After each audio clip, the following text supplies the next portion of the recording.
बच्चों, सुप्रभात।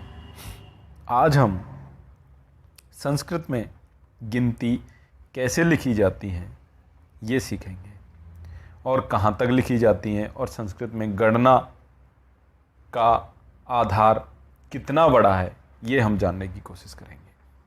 ठीक है। अच्छा, एक चीज़ जानने की बात है कि संस्कृत में जो 1 से लेकर के और 4 तक जो गिनती लिखी जाती हैं वो तीनों लिंगों में लिखी जाती हैं। ठीक है। जैसे एकम यहाँ लिख रखा है तो ये नपुंसक लिंग है। ठीक है। स्त्रीलिंग में क्या होगा? एका। ठीक है। और पुल्लिंग में एक का है। ठीक, ऐसे ही 2 को लिखेंगे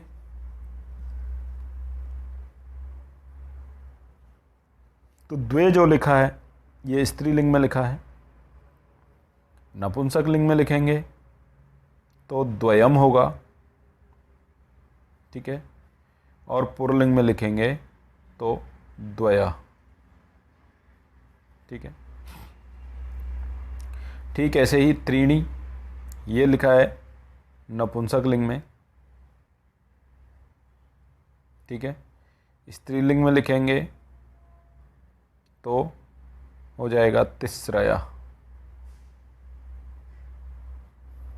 और पुल्लिंग में लिखेंगे तो हो जाएगा त्रया। ठीक, ऐसे ही चत्वारी ये नपुंसक लिंग में है। ठीक है। पुल्लिंग में लिखेंगे तो हो जाएगा चत्वारः, और स्त्रीलिंग में लिखेंगे तो हो जाएगा चतस्रः। बाकी सभी गिनती आगे की जो आएंगी वो सभी गिनती उनका एक ही रूप होगा, यानी कि उनके अलग अलग लिंगों में नहीं लिखा जाएगा। तो 5 को कहते हैं पंच, 6 को षट, 7 को सप्त, अष्ट,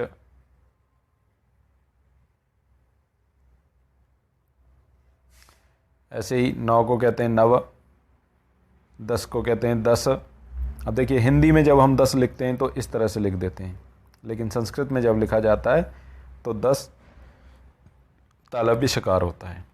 ठीक है। 10, एकादश, द्वादश। ठीक है। त्रयोदश, चतुर्दश, पंचदश, षोडश,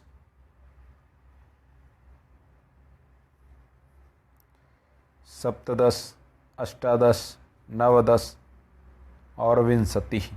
अब देखिए, नवदश को हम यहाँ एकोनविंशति भी कह सकते हैं।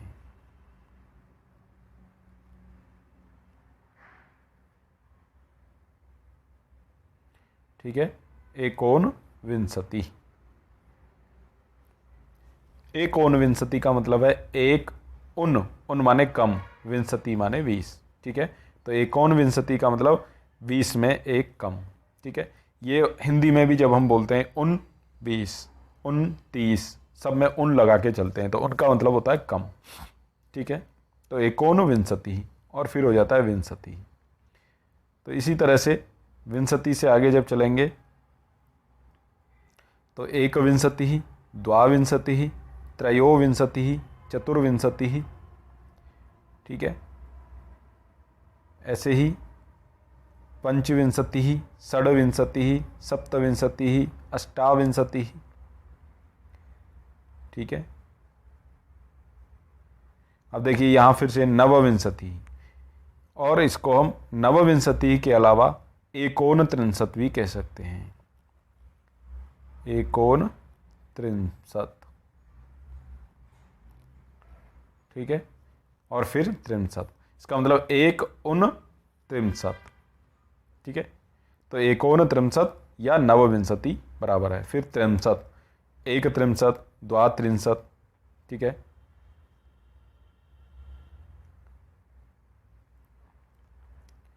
त्रयस्त्रिंशत्, चतुस्त्रिंशत्, पंचत्रिंशत्, षट्त्रिंशत्। इसी तरह से सप्तत्रिंशत्, अष्टत्रिंशत्, नवत्रिंशत् और चत्वारिंशत्। तो देखिए यहाँ भी नवत्रिंशत् का है, तो इसको भी हम क्या लिख सकते हैं, एकोनचत्वारिंशत्।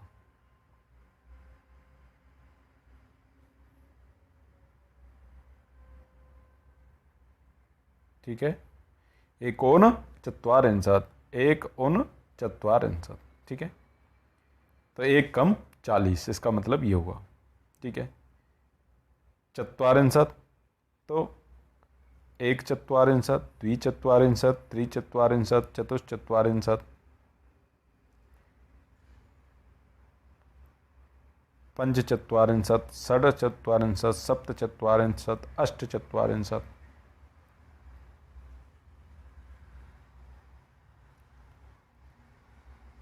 नवचत्वारिंशत्। अब देखिए यहाँ भी वही नवचत्वारिंशत्, तो इसको हम क्या बोल सकते हैं, एकोनपंचाशत्,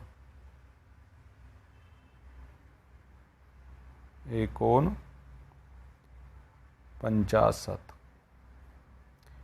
ठीक है, इस तरह से लिख सकते हैं, एकोनपंचाशत् और पंचाशत्।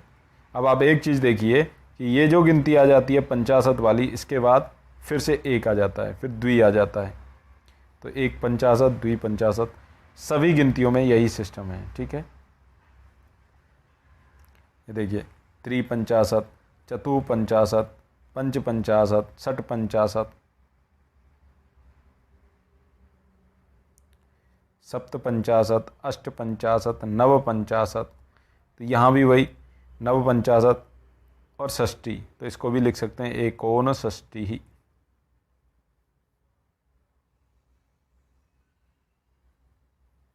ठीक है, एकोनषष्ठी, एक कम षष्ठी माने 60। ठीक है, और फिर यहाँ भी देखिए षष्ठी से पहले फिर 1 2 3 शुरू हो गए, एक षष्ठी, द्विषष्ठी, त्रिषष्ठी, चतुष्षष्ठी, पंचषष्ठी, षट्षष्ठी, सप्तषष्ठी, अष्टषष्ठी, और देखिए यहाँ भी वही नवषष्ठी, इसको भी एकोनसप्तति लिख सकते हैं, एकोनसप्तति।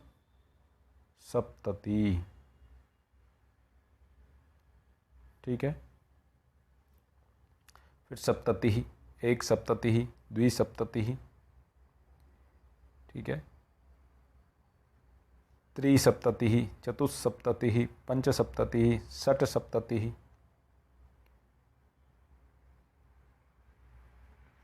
सप्तसप्तति, अष्टसप्तति, नवसप्तति, अशीति। यहाँ भी इसी तरह से लिख सकते हैं, एकोन अशीति। ठीक है, तो एकोन अशीति, तो न इसमें मिल जाएगा, तो एकोन न सीति, एकोन सती। ठीक है, इस तरह से कर सकते हैं हम। और देखिए, एकाशीति, द्वयशीति, त्रयशीति, चतुरशीति, पंचाशीति, षडशीति, सप्ताशीति, अष्टाशीति,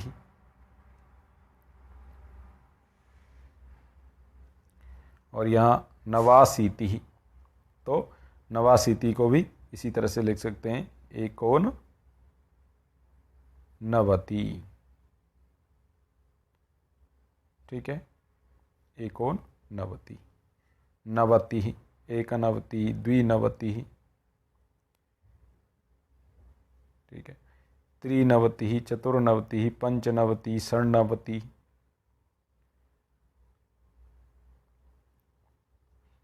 सप्तनवति, अष्टनवति, नवनवति। इसको भी लिख सकते हैं एकोन शतम।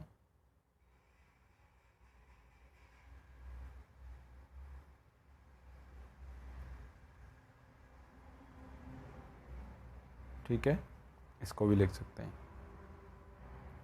और 100 को लिखते हैं शतम। ठीक है, अब इससे आगे शुरू होता है 200। 200 को क्या लिखते हैं, द्विशत या द्वेशते। ठीक है, त्रिशत 300, चतुष्शत, पंचशत। ठीक है, षट सत, सप्त सत, अष्ट सत, नव सत, सब में सत लग रहा है, सतम नहीं हो रहा है। ठीक है, अब देखिए मान लीजिए हमको लिखना है 702, तो फिर कैसे लिखेंगे? तो हम क्या करेंगे, इसको लिखेंगे द्वि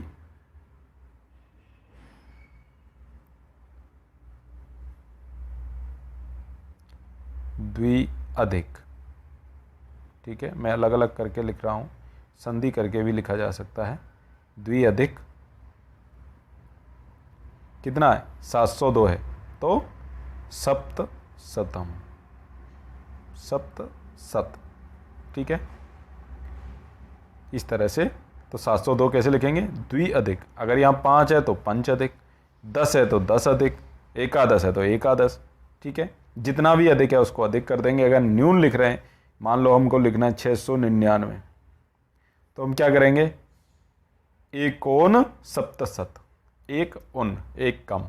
ठीक है, इस तरह से हम लिख सकते हैं। तो ऐसे ही अष्टशत 800, नवशत 900।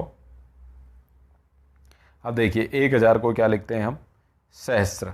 और 10 शत, तो 10 शत भी लिख सकते हैं, सहस्त्र भी लिख सकते हैं। ठीक है, 2000 को द्विसहस्त्र। यहाँ भी इसी तरह से है कि मान लो हमको 1100 लिखना है, तो हम एकादश शत लिखें या तो,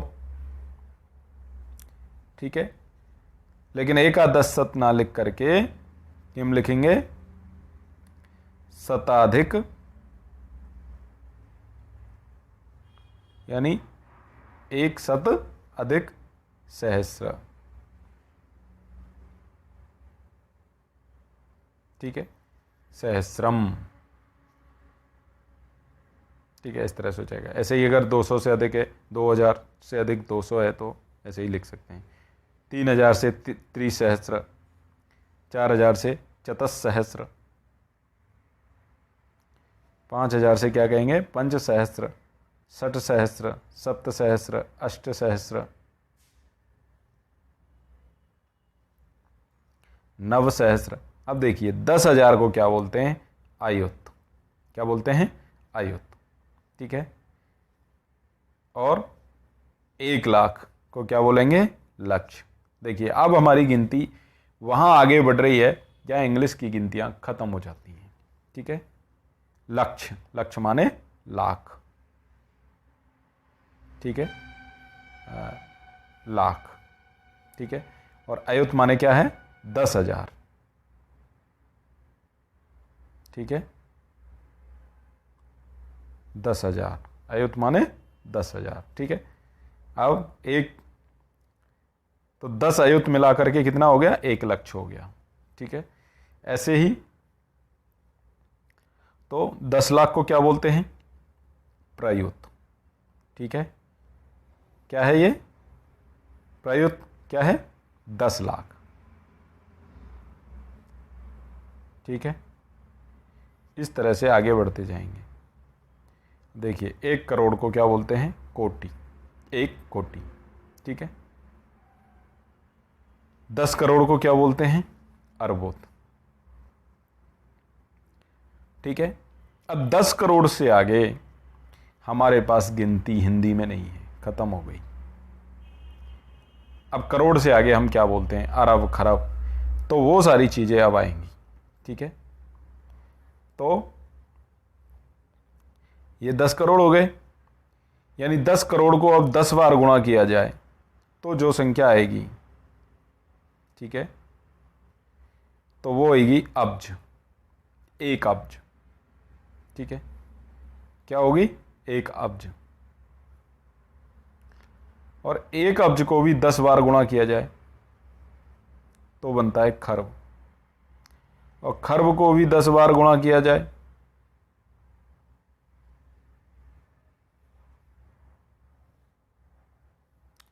तो निखर्ब।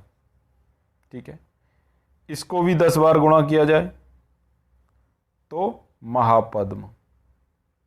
ठीक है, फिर इसको भी 10 बार गुणा किया जाए तो शंकु, फिर इसको भी 10 बार गुणा किया जाए तो जलधि।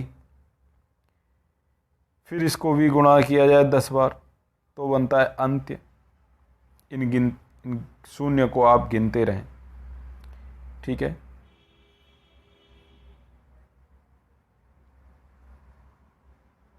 और अंत्य के बाद आता है मध्य, यानी अंत में भी 10 का गुणा करें तो मध्य बनेगा, और मध्य में भी 10 का गुणा करें तो बनेगा परार्ध।